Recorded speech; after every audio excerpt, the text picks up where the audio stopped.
आज दानव इस धरती पर बढ़ रहे हैं जिनका एक ही टारगेट है कि हिंदुत्व को समाप्त करना है, वो मुसलमान लोग।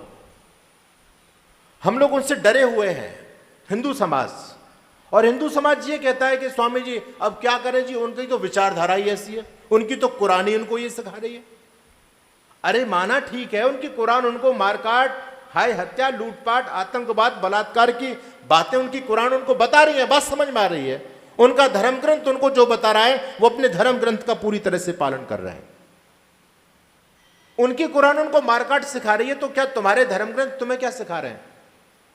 तुम्हारे धर्म ग्रंथ तुमको पलायन करना ही सिखा रहे हैं क्या? वहां हिंदू कम हो गए, वहां से भाग जाओ, अब जहां हिंदू जा रहा है वहां चले जाओ, धीरे धीरे वहां हिंदू घटा। वो लोग बड़े बोले अब इस जगह को भी छोड़ दो। हमारे धर्म ग्रंथों ने हमको कायरता का ही पाठ पढ़ाया है क्या? हमारे धर्म ग्रंथों ने हमको बहादुरी नहीं सिखाई? हमारे धर्म ग्रंथों ने हमको पलायनवाद सिखाया है, कायरता सिखाई है? उनकी कुरान उनको जो सिखा रही है, तो हमारे गीता रामायण महाभारत भी तो हमको कुछ सिखाते होंगे। क्या हमने अपने गीता रामायण महाभारत को पढ़ करके उठा करके कभी देखा है क्या? आश्चर्य की बात है कि जिस जाति के पास में गीता जैसा सदग्रंथ हो, वो जाति आज कायरों की भांति गिड़गिड़ा रही है उन मुल्लों के सामने। वो जाति अपनी आत्मरक्षा नहीं कर पा रही। वो जाति अपनी आत्मरक्षा के चक्कर में देश के कोने कोने से छोड़ छोड़ करके भाग रही है अपने घर मकानों को, और जहां सुरक्षित स्थान की तलाश कर रही है। वो जाति जिसके पास में कृष्ण जैसा महापुरुष है, जिस जाति के पास में राम जैसा महापुरुष है, और जिस जाति के पास में गीता जैसा ज्ञान है, गीता को पढ़ने वाला व्यक्ति मृत्यु से भयभीत हो रहा है। गीता को पढ़ने वाला व्यक्ति अवसर तलाश रहा है कि कहां जाकर के हमको रहना चाहिए। गीता को पढ़ा, गीता को सुना अर्जुन ने, तो महाभारत के युद्ध में सारे अधर्मियों के सर काट दिए थे उस अर्जुन ने। और हम गीता के मानने वाले लोग हम पलायन कर रहे हैं, उनको कह रहे हैं कि उनकी कुरान ये सिखा रही है। तो क्या आपकी गीता आपका पलायन करना सिखा रही है क्या? आपकी गीता आपको? हमारे घर में गीता है, हमने केवल उन ग्रंथों को घर में रखने में ही कल्याण मान लिया है। आज गीता घर में तो कल्याण हो जाएगा, रामायण घर में है तो कल्याण हो जाएगा, महाभारत को कोई घर में नहीं रखता। क्यों नहीं रखते? कहते हैं महाभारत घर में रख लिया तो घर में ही महाभारत हो जाएगी।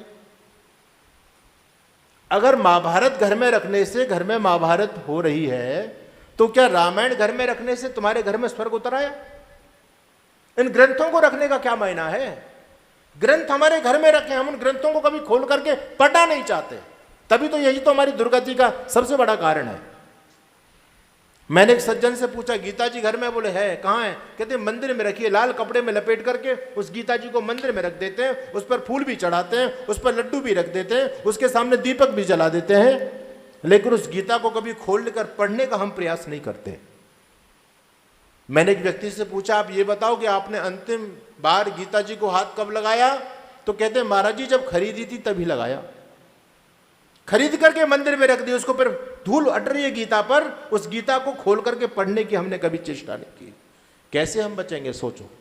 हमारे महापुरुष वो दिव्य ज्ञान हमको दे करके कहें।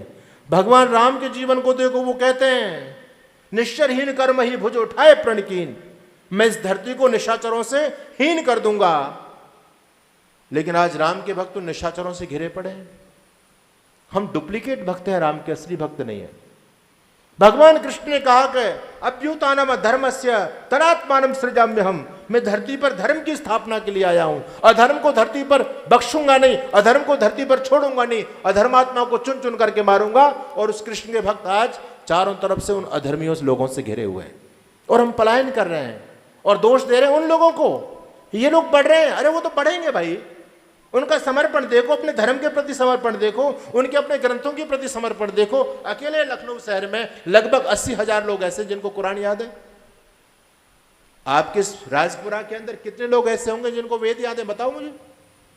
कितने लोग ऐसे होंगे जिनको गीता याद है? अरे गीता की बात तो छोड़ दो, कितने लोग ऐसे जिनको गीता के 10 श्लोक याद होंगे?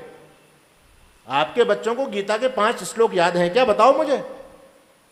उनके बच्चों को जब तक वो 5 बार की नमाज अदा नहीं कर लेंगे, उनको भोजन नहीं मिलता। आपके बच्चे गायत्री का मंत्र पाठ कर करके भोजन ही करते हैं क्या? हम अपने बच्चों को कुछ भी संस्कार नहीं दे पा रहे और उनको दोष दे रहे हैं। उनका समर्पण देखो धर्म के लिए। आज हमारा धर्म जो है ना, सत्संग केवल बुजुर्गों का सौदा बन गया बस।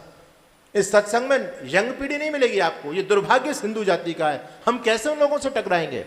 उनके यहाँ कोई मुल्ला मौलवी आ जाता है ना, पूरा गांव एकत्रित होता है उसमें वृद्ध भी होते हैं, युवा भी होती हैं, युवतियां भी होते हैं, सब होते हैं।